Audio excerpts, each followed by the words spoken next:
అన్నమయ్య జిల్లా మొలకల చెరువులో అక్రమ మద్యం తయారీ స్థావరాన్ని ఎక్సైజ్ అధికారులు సీజ్ చేశారు. ₹1,00,00,000కు పైగా విలువ చేసే అక్రమ మద్యాన్ని స్వాధీనం చేసుకున్నారు. కల్తీ లిక్కర్ తయారు చేస్తున్న 9 మందిని పోలీసులు అదుపులోకి తీసుకున్నారు. మద్యం తయారీకి వినియోగించే యంత్రాలను సీజ్ చేశారు. స్పిరిట్ క్యాన్లలో స్పిరిట్ వస్తుంది. ఇది స్పిరిట్ క్యాన్. ఇది ఒక్కొక్క క్యాన్లో 35 లీటర్లు ఇలా ప్యాక్ చేస్తున్నాడు. ఒక అట్టపెట్టెలో ప్యాక్ చేస్తున్నాడు. ఇక్కడికి వచ్చిన తర్వాత దీన్ని ఈ స్పిరిట్ని తీసుకొని స్టీల్ ట్యాంక్, ఇది ఈ స్టీల్ ట్యాంక్లోకి ఈ స్పిరిట్ని పంపించిన తర్వాత దానికి కావాలి ఎంత క్వాంటిటీ వాటర్ అవసరమవుతుందో ఆ వాటర్ను బయట ఉన్నటువంటి నాకు మీకు చూపించినటువంటి ప్లాంట్ నుంచి డైరెక్ట్గా మోటార్ ద్వారా పంపు చేయడం జరుగుతుంది. ఎన్ని లీటర్లు ఉంటాయి అన్ని లీటర్లు. ఈ పంపు చేయడానికి కావాల్సినటువంటి మోటార్ ఇది.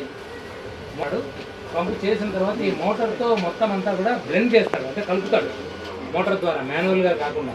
పంపిన తర్వాత ఈ రెండు మీరు పైపులు ఒకటి